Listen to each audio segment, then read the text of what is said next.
Welcome to the Deck Tech for the PTQ on November 19th, 2016. I am a member of TeamNFGBot.com, so check out the website for articles and videos from myself and other team members. You can check out articles there. You can also check out my stream at twitch.tv/zmagic94.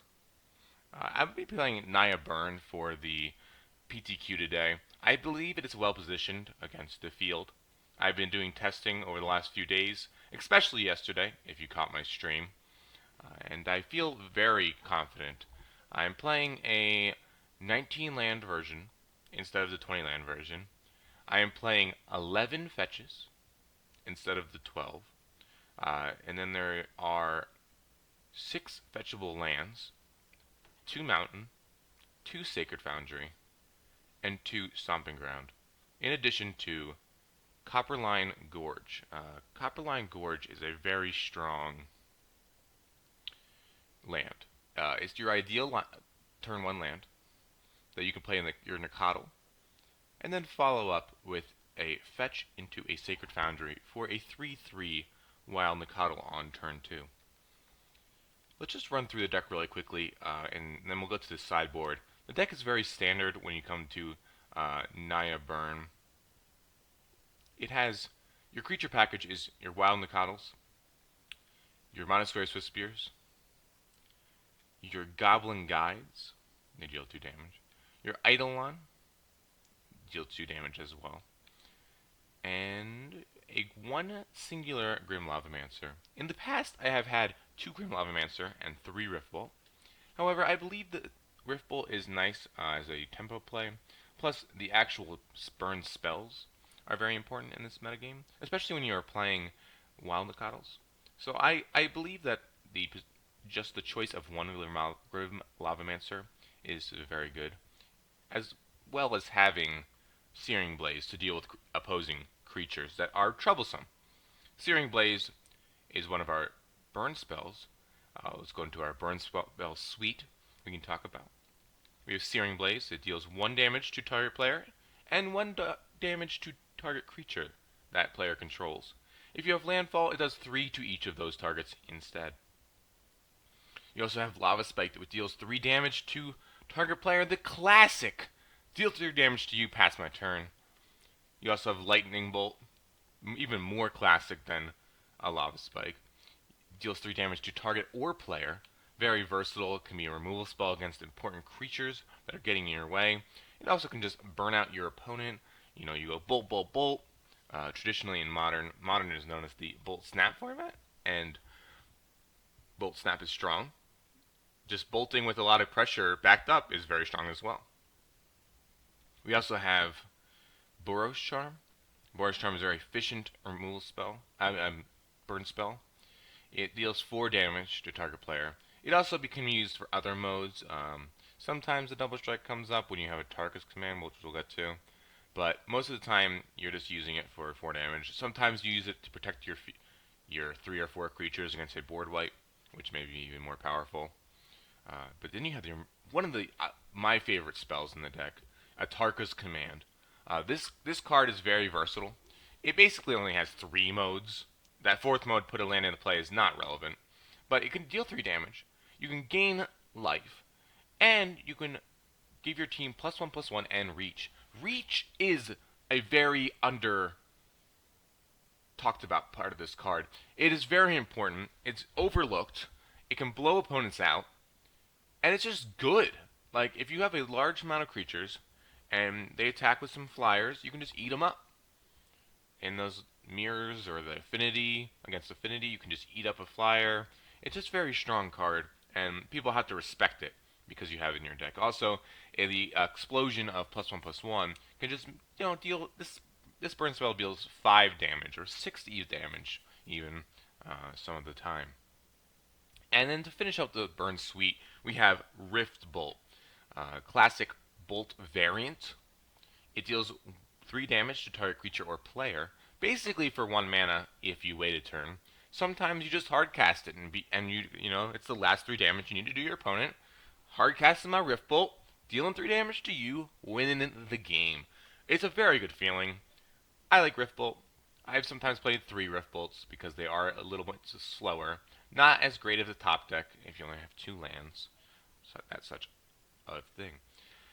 Let's go to our sideboard. Let's start with our white spells in our sideboard. Our first spell, Path to Exile. What can be said about Path to Exile that hasn't been said already? Very strong modern removal spell. I'm only playing 2 today. This is a good removal spell against your Goyfs, your Kitchen Finks, and against, Suicide Blue, the Kiln Fiend Thing in the Eyes combo deck. Also against Suicide Zoo, the Death Shadow aggro type style deck.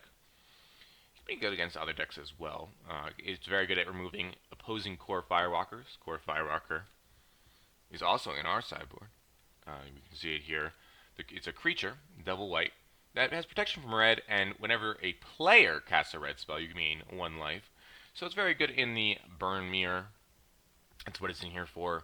It deals that, gains that life.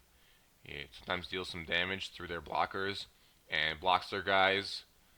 And you get that solid that solid versatility. However, you need to watch out when you block with your core Firewalkers against opposing Skullcracks. Skullcrack is a very strong magic card. It has been around for quite a while, Gain Crash. Before a target's command, it was the premium life gain prevention. There was also Flames of the Bloodhand, something like that. And this card can't gain life, but damage can't be prevented at it either. So Core Firewalker protection can't be prevented. It gets Etch Champion, gets Core Firewalker. It's very strong. They block with their Core Firewalker, they block with their Etch Champion. You get them. It's pretty sweet. It's a great feeling whenever it happens, and it deals 3 damage to target player, which is relevant because Spellskite. Spellskite can't redirect its spell. So they're at 3 life. They have a Spellskite. Boom! I got you with the Skullcrack. Let's get them again. So I really like Skullcrack. I am a fan. Having 7 Skullcrack, prevention life gain effects in my 75 cards is a very strong feeling, and I do enjoy that. So let's move to the next sideboard card. We have Rest in Peace, Dredge Hate, and some other splash damage as well. But Dredge Hate. Dredge is strong online. I believe that Dredge is going to be showing up a decent amount this PTQ. So I want to be prepared for it. I want to have 2 Rest in Pieces. Rest in Peace versus Grafdigger's Cage. I believe the Wild Nacatl deck needs to have Rest in Peace because you want to cast your Wild Nacatl on 1, your Rest in Peace on 2, and then attack for 3. However, casting a Grafdigger's Cage on 1 is very good. The downside of casting a Grafdigger's Cage on turn 1 is that if they remove it and they already built up a graveyard, they have that graveyard still. Rest in Peace, they have to rebuild up their graveyard. So it provides that tempo swing that is very important. And Burn is a tempo deck. So having that tempo is very, very important. Let's move to the next spell. That is a 4 of in the sideboard. Only 4 of in the sideboard. Destructive Revelry. This card is a very strong sideboard card. Usually brought in from anywhere from 2 to 4 copies when it's brought in. It can deal with Leyline of Sanctity, a very problemsome card, where your opponents will gain Hexproof and they're going to be played from their hand on turn 0. Get rid of their Hexproof, kill them. Also, it's very good against Affinity, Lantern Control, and a lot of other decks. Just getting rid of like an Aether Vial is strong, or there's so much versatility to this card. This card is very powerful. I really enjoy getting rid of Spellskite is very good. That's getting rid of a blocker and a redirector. So, Destructive Revelry, I'm a big fan of. I like having 4. I have played 3 in the past. I am back to 4. I think it is the right position right now. And I am excited to have 4 in my sideboard for today. And then our last card in our sideboard, we have Deflecting Palm. It's 1 red, 1 white. The next time a source would deal damage to you, prevent that damage and deal it to that creature's controller instead. Well, not just creature, but source as well. This is very strong against Suicide Blue. Suicide Zoo. Affinity. Trying to see if I left anything out. I think I did, but it's okay. It's very strong against a lot of decks. And just redirecting that damage. Oh, Infect. Yes, that is the other deck. Infect. Just redirecting, 6, 10, 12 damage. You know, they double strike their dude. You direct the source. So the first time they deal damage, first strike, first strike 8 damage to you. Oh wait, no, that's to you. You lose. Or even just prevents them from killing you this turn. Then you burn them out the next turn. It's a very strong card. I'm a huge fan of it. I really like when I cast it. It's always a blowout. It's sweet because you can actually target Etch Champion too. And what else can you say, right? Etch Champion is a one magic card that is very strong. Talking about Etch Champion, as we wrap up this deck tech, you may ask, why am I running this over Affinity today? And the answer is, I don't feel comfortable with Affinity right now in the current meta. Not that it isn't good. I don't want to argue that point, but I just don't feel comfortable with it. I have more matchups with this in the current meta, and I believe that I will have a better result with this deck.